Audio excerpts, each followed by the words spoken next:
All right, so welcome to another video. Unfortunately, I missed the upload yesterday. I think it's the first upload I missed during a weekday in a long time. Just kind of what's going on is my laptop is sometimes refusing to charge. I think it's the power cable, but I'm starting to think maybe it's the outlet sometimes doesn't work, but I've got a new power cable coming in the mail. Unfortunately, there's like a delay, it looks like, so I think it said it's not going to get here until October, which is after the test. But it's working great now, so I'm not sure what the issue was, but it's not going to be an issue right today, so that's a good thing. Okay, so I'm going to share my screen. Okay, I'm sharing my second screen here, so I will pull up the plan. So big date coming up, and that is the 15th, which is going to be a Saturday, thankfully. And that's when I'll be able to speak to a representative with Juniper.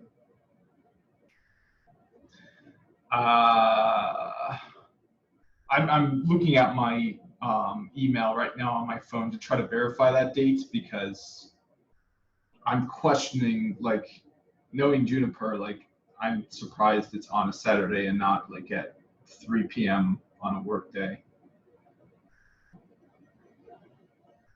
Let's see here. So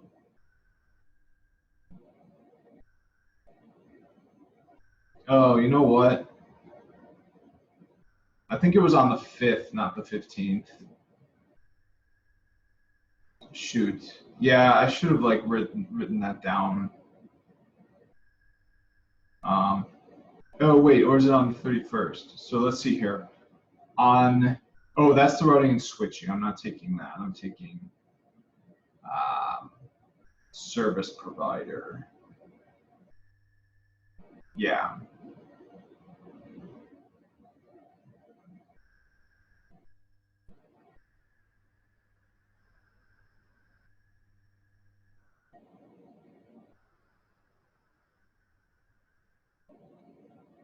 Okay, so I don't. Oh no, it is. It is the service provider one. Service provider routing and switching. So on August 31st, there will be August 31st, 2020. Okay, so there's my answer, because that's one thing I was really questioning, is which version of the test will I be taking, 960 or 961? But here it says very clearly, on August 31st, 2020, there will be an update to the service provider routing and switching exam, switching expert JNCIE-SP exam. The JPR-960 exam will end of life on August 30th, 2020. Candidates currently preparing for the JPR-960 exam should plan to take it prior to the EOL date. So that's not what I'm doing. I was doing that at the beginning of this series, but I'm now preparing for the 961 version, which I am planning to take after August 31st. So that's good. This change reflects an update to the exam, as well as a decrease in the exam duration from 8 to 6 hours. Detailed exam information for the new service provider routing and switching expert JPR-961 exam can be found here. So yep, I'm good to go with that. Now I would like to see when that Q&A session really is, and I think I see it. I think it's the 5th. I thought it was the 15th, but it looks like it was the 5th. Yeah, it was definitely the 5th, so I missed it. Okay, well, I mean, I get a day back, I guess. I mean, well, I don't know. Oh man, that was at a bad time too. Well, it was on Saturday, so. Oh no, it was on Wednesday. Yeah, Wednesday at like 9. So like one of the worst possible times. and it was like an hour and a half. So like literally at like one of the worst imaginable times for somebody working a regular 9 to 5 job. Oh my God, and 258 people registered for it. How many spots? So I think I'm going to do a quick check on my registration.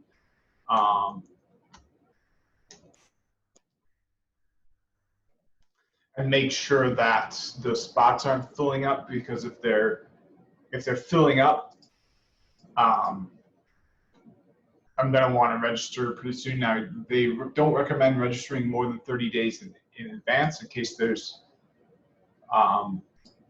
some change, because there's like a reimbursement policy or something that makes it so that if you sign up too early, you can end up not getting reimbursed if there's changes, I think.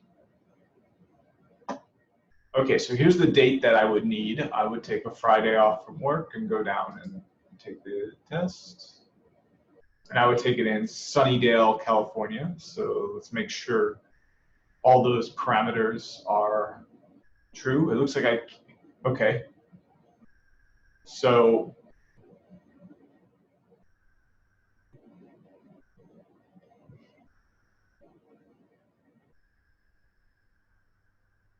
okay, so I think it's going to be, why does it not? So it used to, oh, bam. Okay, so we got good news here. It looks like they changed the location to be remote proctored. Wow, okay.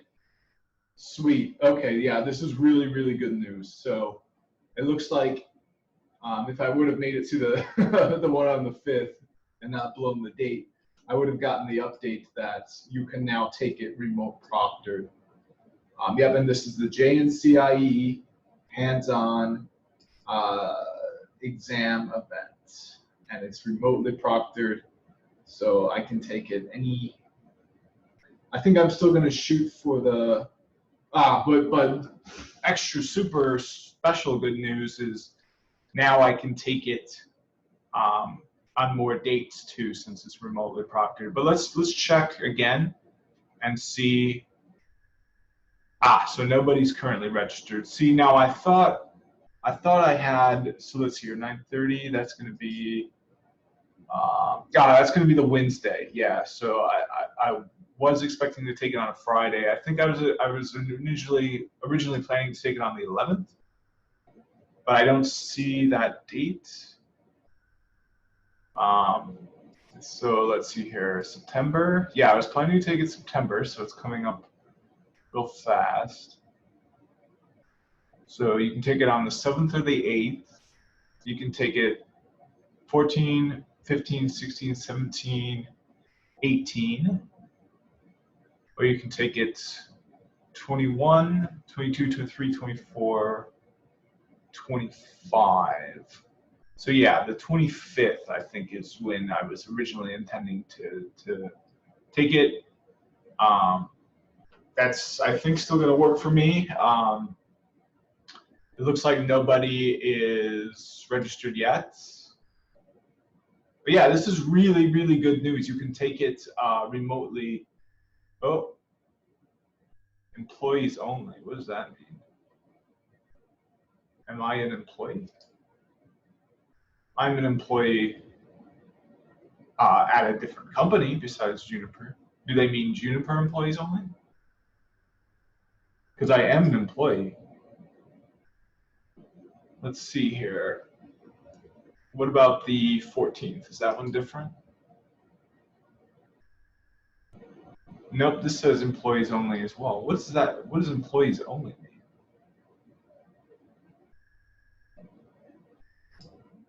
Does that mean that you can take the test if you're not an employee of Juniper? That would be convenient.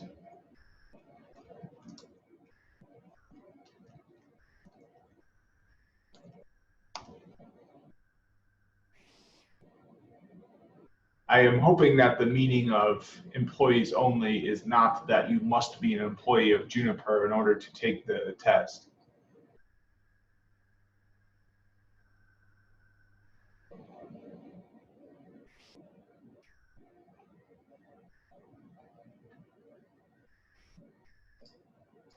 That would literally be the worst possible definition of that term, employee only.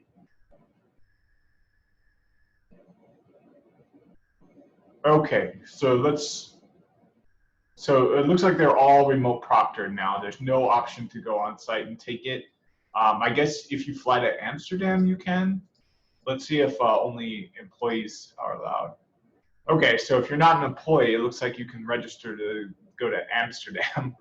I'll say it right here, right now, I am not doing that.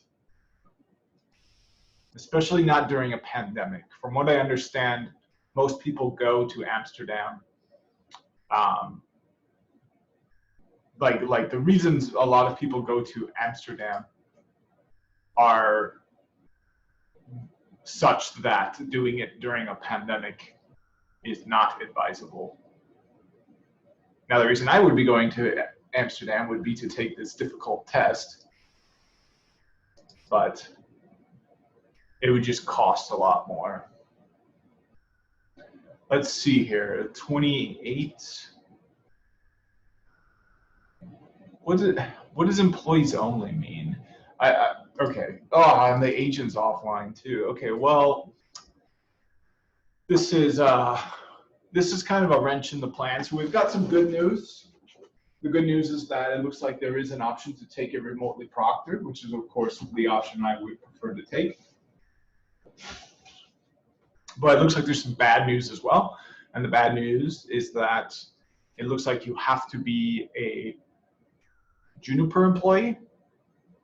Either that or you just have to be an employee. I mean, I am employed, so I am an employee. So I don't think just the term employees only without an explanation of the meaning behind that disqualifies me from registering for the exam. But I think the most likely definition of it is Juniper employee only. So I am not an employee at Juniper, unfortunately. I do have a, I should be wearing this actually.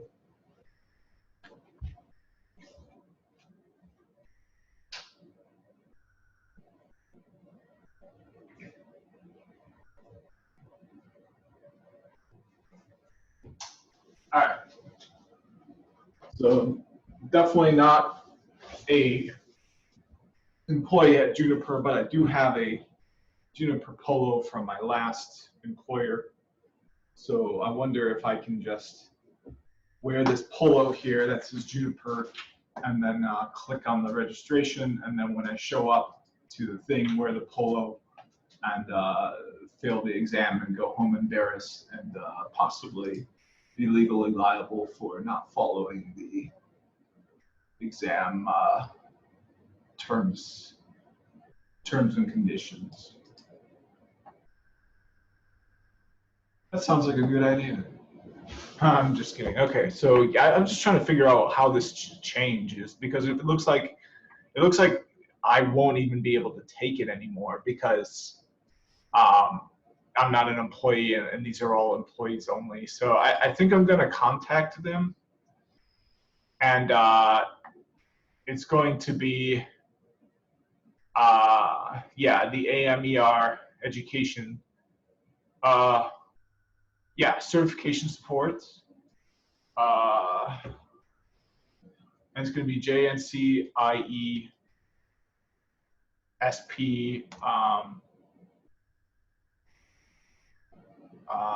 test taker, and the subject will be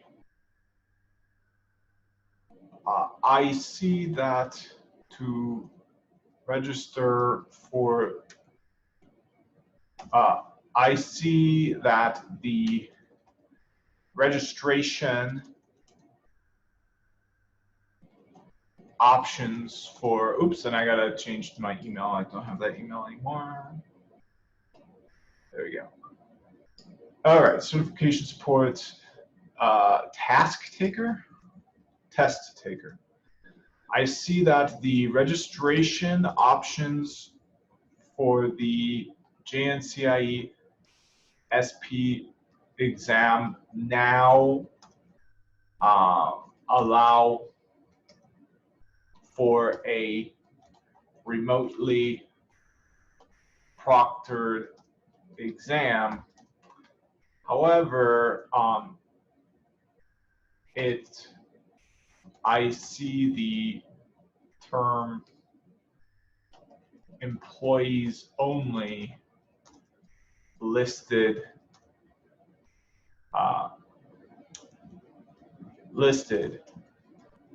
What does this term mean? If I was planning to take the JNCIE-SP this year prior to the changes caused by the pandemic, is there any possible way to expect to still be able to take it? Okay, this looks good. So I see that the registration options for the JNCIE-SP extra, I don't know why the word extra is in there. I'm going to get rid of it. I see that the registration options for the JNCIE-SP now allow for a remotely proctored exam with capitalization. I don't know what that, I don't think that's necessary.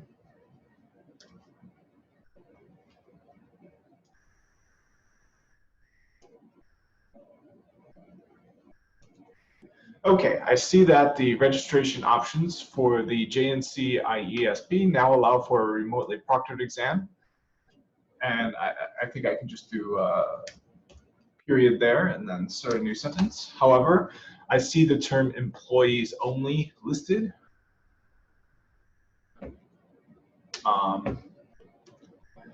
What does this mean? If I was planning to take the JNCIE-SP JPR-961 this year, prior to the changes caused by the pandemic, is there any possible way to expect to still be able to take it? Okay, I'm happy with that, so submit. Not sure if it's going to go to Norman, but if Norman is watching this, which I fully expect him to be, I'm just kidding. But anyways, yeah, so obviously one of the most important things if I'm planning to take this test this year is figuring out how things are going to change with the pandemic and making sure that that I have the opportunity to take it, because I have all sorts of things I can be doing. You know, this is just one of a billion possible things I could be learning. At the time when I started it, I was working at an ISP. I was working with Juniper gear so extensively that I actually ended up with a Juniper Polo. But you know, and I thought the obvious thing to do was to become certified as an expert in Juniper gear, you know, being in that job role. But you know, now there's really no obvious thing to do. So let's see. So I'm going to see. Hopefully they'll get back to me. For the rest of this video, I think I will be continuing to work on this exam. But if they get back to me and they say, nope, sorry, we can't take it, you're done. Unfortunately, you know, if anyone was kind of relying on this or hoping they could get help on Juniper for more advanced topics, unfortunately, I think I will need to move away from it. The good news is, though, I'll still be doing videos. They just won't be for the JNCIE-SP anymore. I think what I'll be pivoting to is is this Mastering Python Networking series that I already had started. And then after that, Python for DevOps. I also would like to do a machine learning course.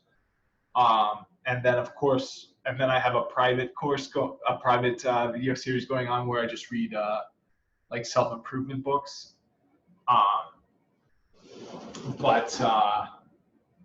This is going to depend a lot on what Juniper writes back to me with, because if I can take it this year, you know, I've already spent over 6 months, intense, you know, 2 hours a day studying. There's really no reason not to just go and take it, especially if it's remotely proctored and I get to save myself the cost of a plane ticket. It's just going to cost me a straight $1,300. I might as well just do it. All right. It'd be nice if they could drop down the price too, if it's remotely proctored, because like I don't think it's going to cost them as much to administer it. And not only that, if they're having a 6-hour exam instead of an 8-hour exam, they need to. I think they could drop down the price for that as well. They don't have to pay the proctor as much, I would guess. So another thing that I actually learned, there's a guy, Network Chuck, on YouTube. So big shout out and thank you to him, because if you go to Juniper Genius, they're actually doing something pretty special right now. If you go to Learning Paths, and then Courses by Learning Path, now you can pick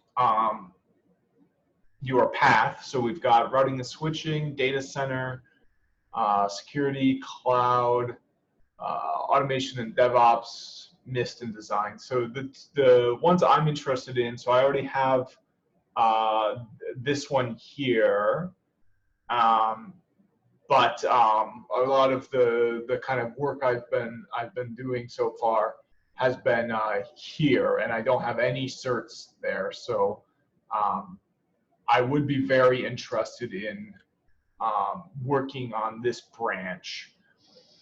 So the thing I learned from the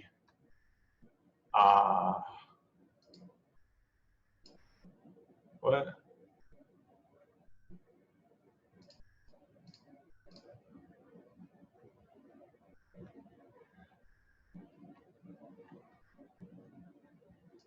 Okay, so what I learned from Network Chuck is if you go to exam registration and then you go down to exam registration and voucher website, I believe. Well, shoot, I actually don't know how to get there. I think you can go to, if you just go to Juniper Genius. Yeah, right here. So it's going to be like a kind of a weird URL. It's going to be cloud.contentraven.com, Junos Genius, and then you've got to create an account. Yeah, so it's at a pretty weird, I actually bookmarked it under here. So let's see if this is the same. Yep, this is the same one. So yeah, this really strange, it's almost kind of like a secret link. But the reason it's so valuable to know is because you can pick your track. So I would definitely want to be working on this one. And then not only do you get a free course that you can go through and learn all the materials on, you also get a practice test and a voucher assessment test that if you pass, you get to take the actual exam for free. So not only do you get really high-level training material, if you pass all the training material, you get to take the real thing for free. So, you know, this makes it, why would I spend $1,300 when I can just get this for free? But, you know, at the same time, I think this would look good just because I've had some real world experience to kind of have the sprinkles on the cake with this. I think would be a good thing. But I definitely do want to get some kind of expert level exam. Of course, the easiest way is to just capitalize on the work I've already done for this one, if possible. But if that doesn't work, I would like to do the CCIE Wireless would be the next one, because I think wireless technology is going to be huge. So let's see biggest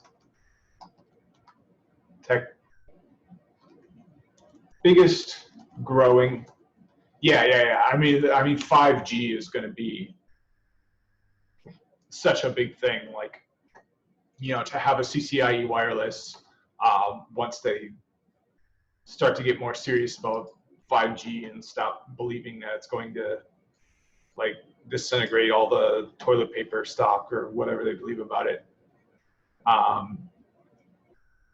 It will be really, really a lucrative field, I think. So for me to have an expert level certification in CCIE Wireless by the end of next year would be huge.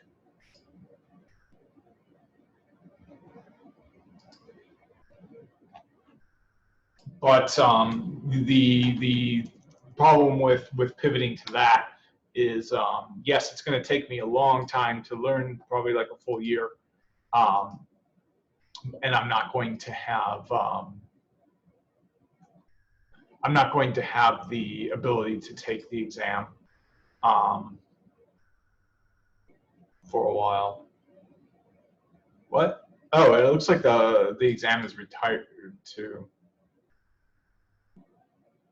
Well, what's the real one? So this is retired. This is retired. Both of these are retired. Is there a link to the one that's not retired? This version of the CCIE Wireless has been retired and it has been replaced by the new one. Where's the new one? Is there a link to the new one? Does this link to the new one?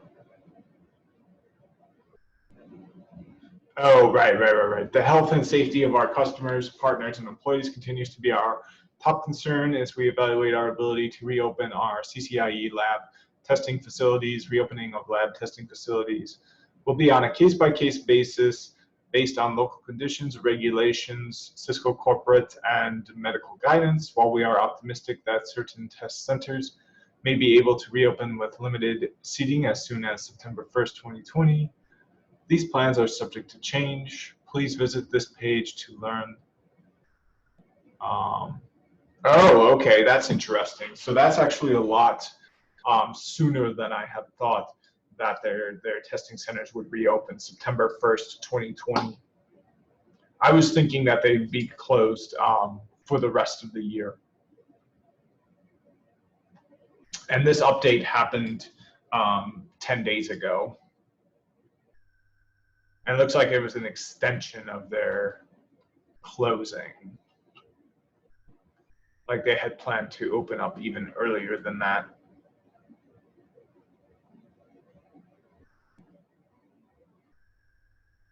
Yeah, and it only applies to CCIE labs because those are the only things where you're meant to go on site.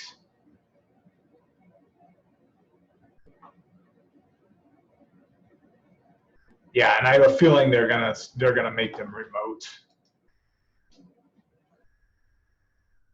It's just a nightmare. Everything's exploding. The whole world is burning.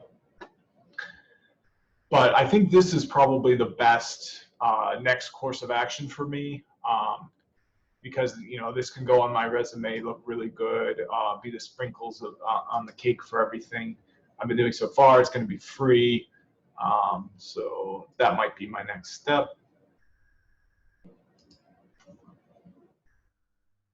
It might not even take me that long to do as well. I think I know all the concepts pretty well. Cloud, of course, that's going to be a good one to go after. Just all of them, even the data center. All right, but it looks like I've got another maybe like 20 minutes. I do have a meeting today at 1, so today I'm going to need to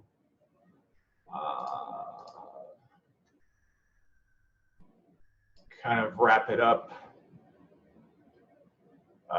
Let's see here.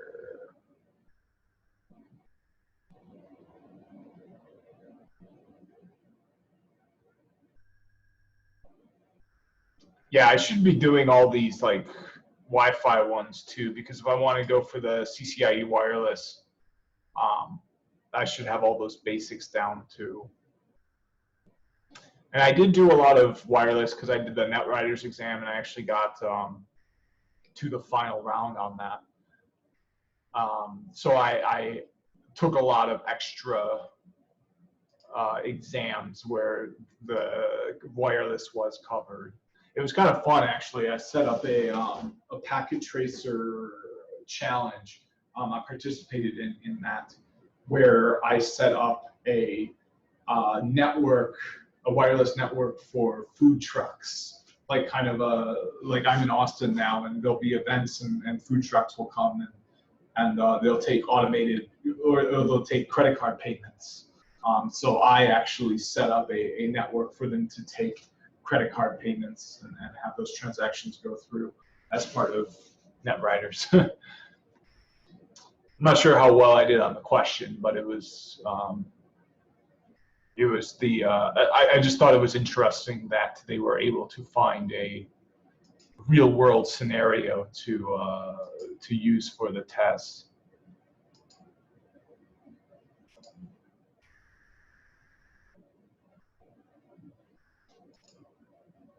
All right, so let's oh, this is interesting. So MPLS up and running with Junos. So this would be a good thing for me to do for the IE. Oh, this is just the day 1 book. Yeah, I've been looking at this before anyways. Yeah, I've got that. Okay, so let's start getting into the actual content of World A, coronavirus World A stuff.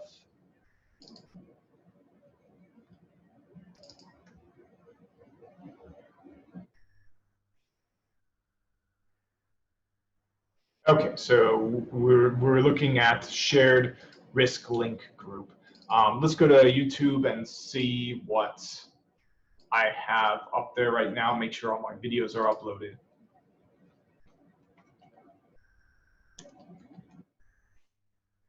Yeah, and I tried making one yesterday, but I had that issue with my computer crashing.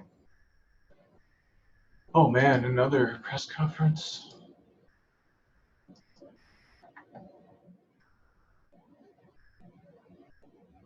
All right, so let's see here. There you go, my channel.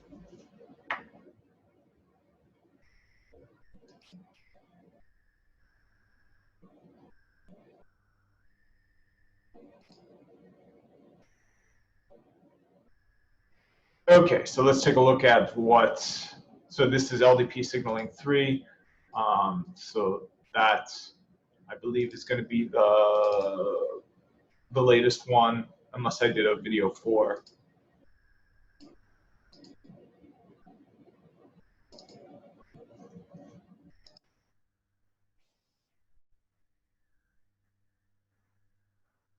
Nope, it looks like I just did a video 3. Okay, so everything's all uploaded and ready to go. So let's start things off the same way I would start it off for any topic.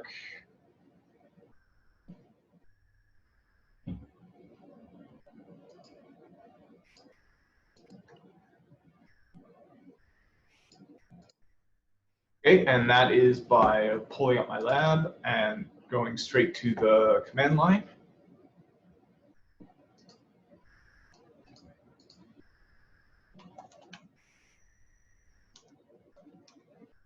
Okay, and now we're going to do a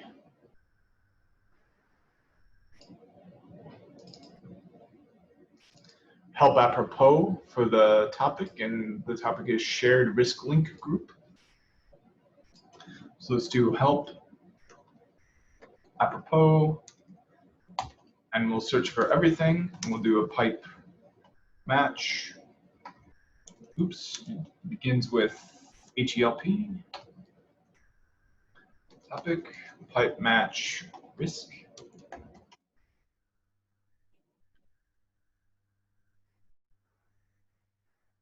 Okay, we didn't get anything for risk. Let's do shared.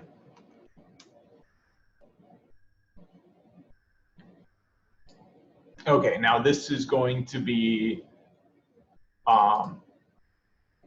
MPLS traffic engineering.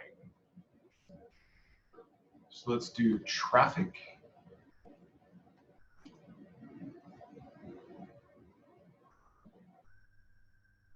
Okay, and we'll filter that down even further for MPLS. Okay, so here we go. So now we've got a few topics that look good. I do want to go back and take a look at the shared interface.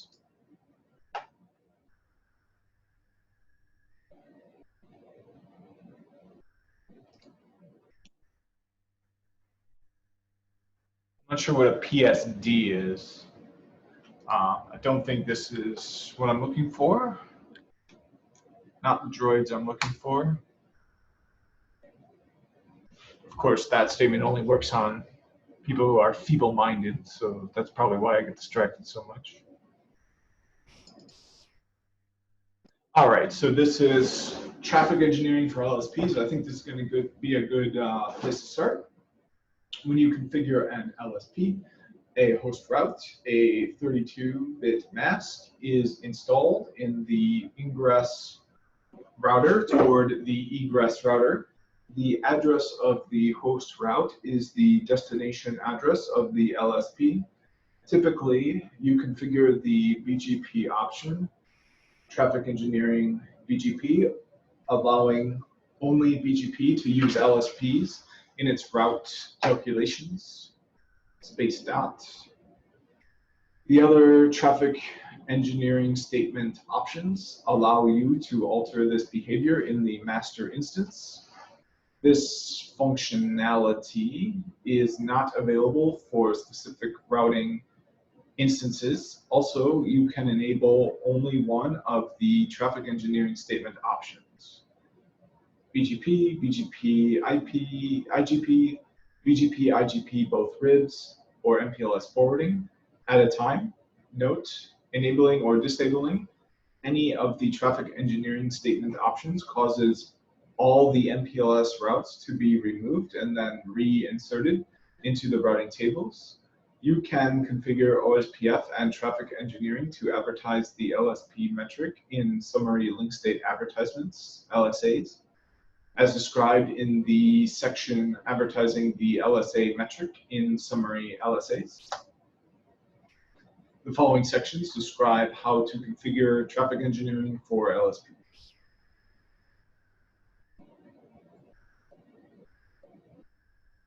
Okay, and I'm pretty sure it's by default with ISIS, but to get it to work for OSPF, the command is really simple. You just go edit protocols OSPF, and now of course you need to go. Actually, you don't need to go into the area. You just do set traffic engineering, and there is shortcuts. You can use label switch paths as the next hop if possible, but this is an extra thing you would need to enable for OSPF. You don't need any sort of equivalent command for ISIS. All right, so that looks pretty good. Let's see if there's another one we can look at. So we've got traffic engineering. So this is a shared risk link group. Maybe there's something under label switch path for that. So this is just the LSP metric. I don't see anything about a shared risk group.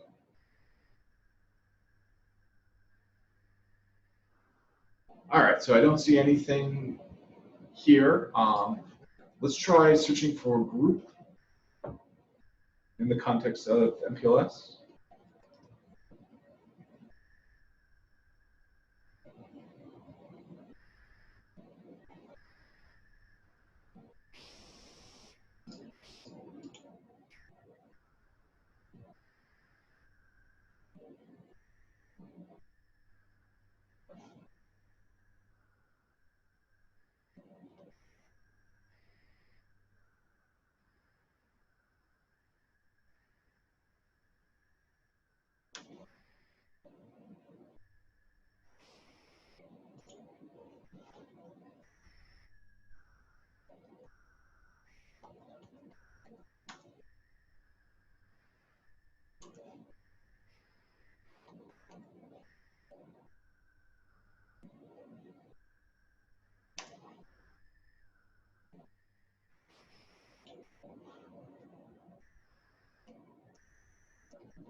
Okay, so I don't see anything. This could be it, could not. So let's just make sure that we're using the right reference. So let's do a Google search for shared risk link group.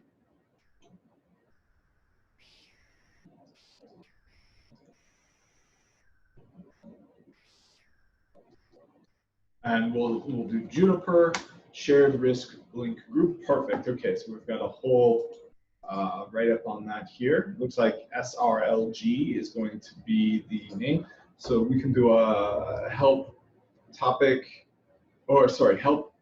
Yeah, so we'll just go back to the command here, and then we'll do pipe match SLRG. Don't have anything. Let's do a help apropos SLRG. So it looks like we don't have this command.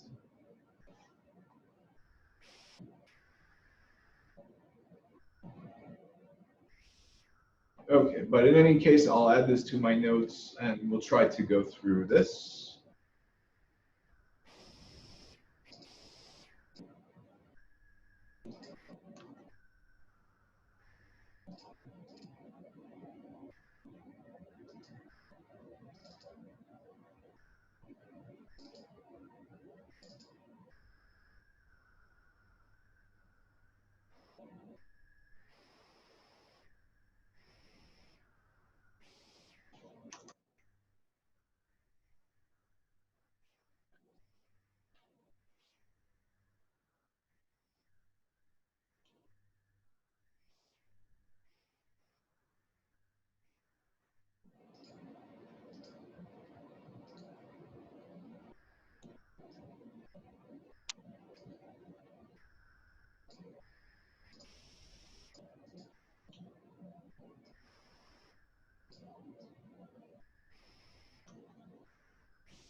All right, so this is going to be the first video. Let's take a look at the tags and make sure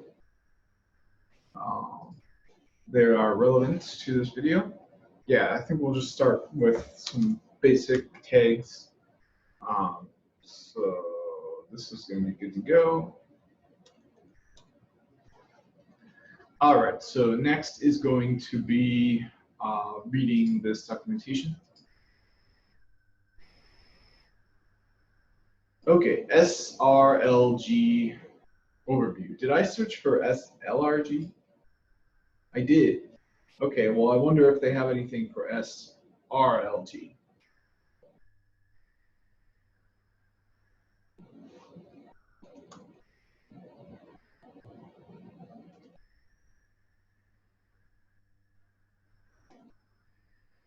They do.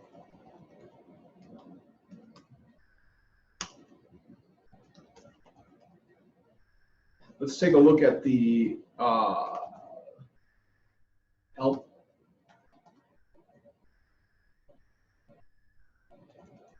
Okay, just says show MPLS SRLG. It's going to be listed there as well.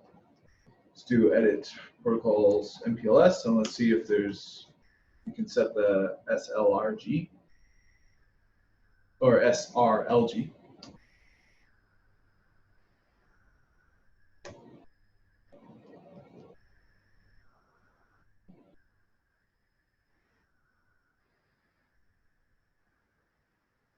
Maybe there's options, edit options, or edit defaults.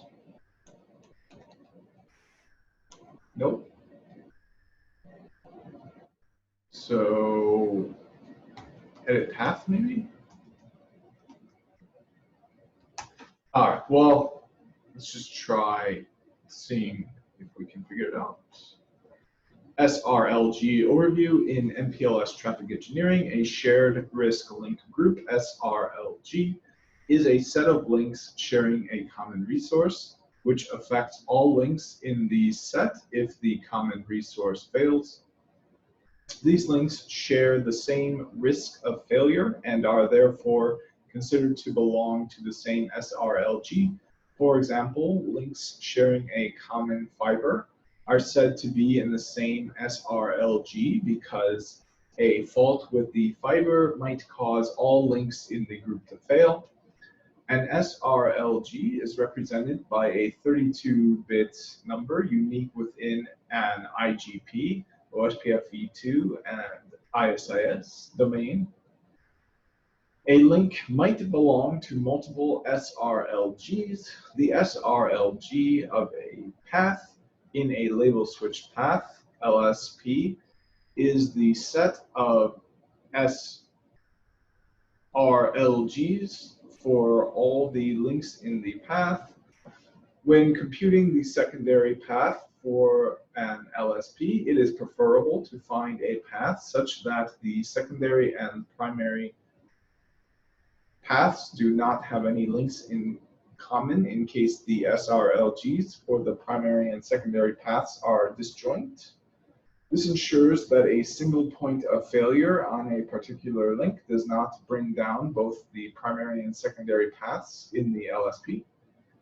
When the SRLG is configured, the device uses the constrained shortest path first CSPF algorithm and tries to keep the links used for the primary and secondary paths mutually exclusive.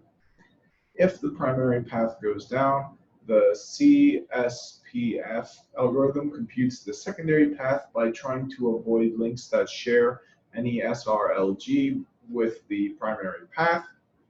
In addition, when computing the path for a bypass LSP, CSPF tries to avoid links that share any SRLG with the protected links. When the SRLG is not configured, CSPF only takes into account the costs of the links when computing the secondary path. Any change in link SRLG information triggers the IGP to send LSP updates for the new link SRLG information. CSPF recomputes the paths during the next round of reoptimization. Junos OS release 11.4 and later supports SRLG based on the following RFCs. Okay, so these are going to be important RFCs to keep track of, so I will put these in the notes. More important is going to be the one for ISIS, because if I'm ever given a choice in the exam of which protocol to set up, I will be choosing ISIS. Currently, now I know if I choose ISIS, though, I will need to change the timers so that it can interoperate properly with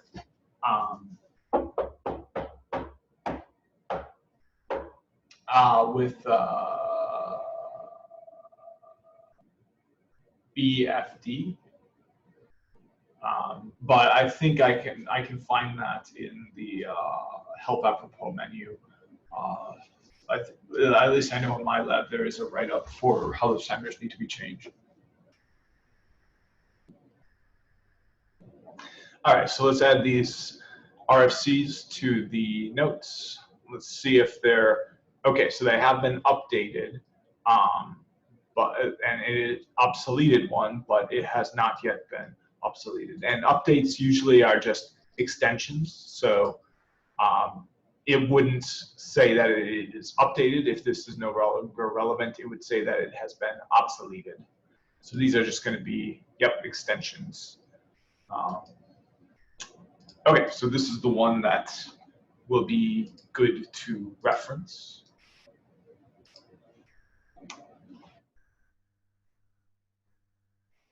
All right, and this one as well hasn't been obsoleted.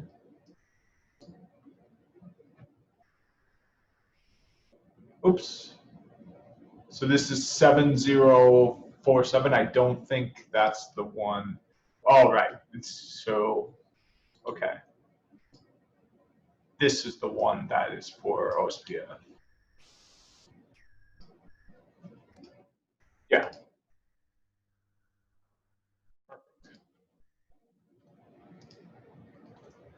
Okay, so note currently the face sharing feature continues to be supported with the SRLG feature. Okay, so now they've got a lab for us to do. We've got 1, 2, 3, 4, 5, 6, 7 routers. In my lab, I've got 1, 2, 3, 4, 5, 6 routers. So I might need to pin up a 7th router. Actually, no, never mind. I've got 8 routers because I've got 2 just sitting out in the corner doing nothing. At least I thought I did. Nope, I've only got 6. So I might want to just use a Cisco and a Arista for that extra one because Juniper's takes so much longer in GNS. But I think that's going to conclude this video. So we're going to be doing all of these examples. Looks like they all use the same topology. So I'll be setting up that topology in the next video and running through these examples. So thanks for watching, and I will see you in the next one.